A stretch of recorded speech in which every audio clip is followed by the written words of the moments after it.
Hi, kamusta po? For today's video, Naisipan kong magluto dito ng ginataang salmon sa malunggay. Prinito ko nga muna yung salmon ng bahagya bago ko siya dinagay sa malunggay kasi para hindi siya madurog. Since mabilis lang naman siyang maluto. Nasira nga yung blender ni Gavin, so hindi kami nakapag-blend ngayon ng food niya. Kaya trinay ko ngayon na magpakain sa kanya ng solid food nang hindi siya nabe-blend. Medyo natatakot nga akong magpakain sa kanya dyan kasi usually kapag kaganyan yung food niya, nasasamid talaga siya. Pero may times naman na kaya niya talagang kumain ng solid food. Pero hindi talaga siya consistent. May time na kaya niya, may time naman na hindi. Depende sa kung may nararamdaman siyang sakit o wala. Kahit nakabado, trinay ko pa rin. And thanks God kasi nakita niyo naman na ang galing niyang ngumuya, ang galing niyang kumain at hindi siya nasasamid. And para sa akin, para sa amin is achievement yun. Achievement yun ni Gavin. Sobrang happy lang. Sobrang happy kami na ganyan yung naging resulta ng pagpapakain ko sa kanya ng solid food today. And sabi ko kaya talaga ni Gavin eh. Kaya niya talaga. Lalo na kapag hindi siya spastic, wala siyang nararamdaman. Kaya niya talagang umaya, kaya niyang kumain ng mga solid foods. Nung nakaraan po kasi nagpa-second opinion kami sa ibang neuro. And nung nakita ng doktor niya yung result ng MRI niya is nag-decide siya na palitan yung mga gamot ni Gavin. Kasi yung minsan napagkakamalan kasi yung spasticity niya, napagkakamalan na seizures.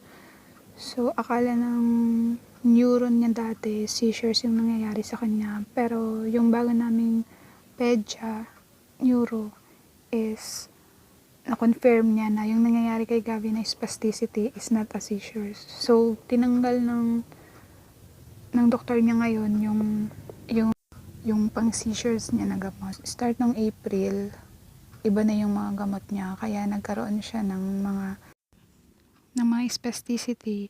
And sabi naman ng doktor niya is normal lang naman daw yun kasi nga 7 years din niyang ininom yung pang seizures na gamot and normal lang yun na merong withdrawal symptoms na makikita kay Gavin. And sa awa naman ng Diyos, nakaka-recover na siya and nakaka-adapt na siya dun sa bagong gamot, which is yung mga gamot niya is more on muscle spasm na lang, so muscle relaxant na lang siya.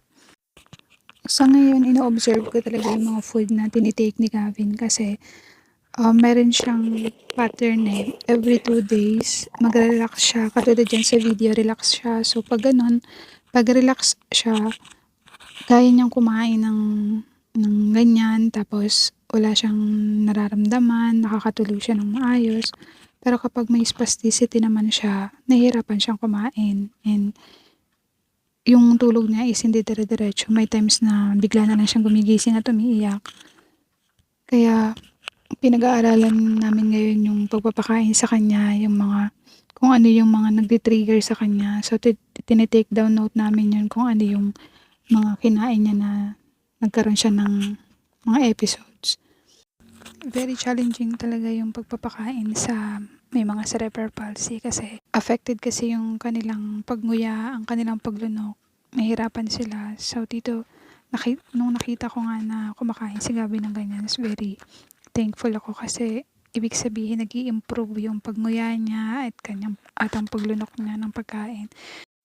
Hoping and praying na magtuloy-tuloy na yung ganitong pagkain ni Gavin para at least makahelp yun para makapagsalita na siya soon. So, wala namang imposible kay Lord.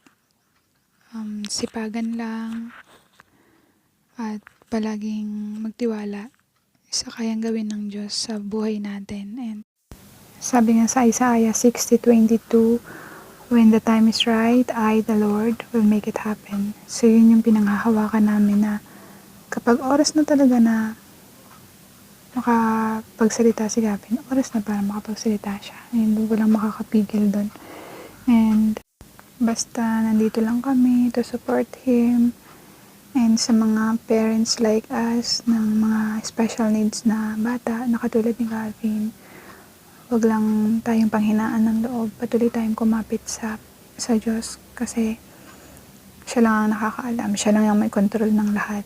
Yung mga bagay na hindi natin kontrolado at wala tayong kakayahan na baguhin ay ipagkatiwala natin sa Diyos.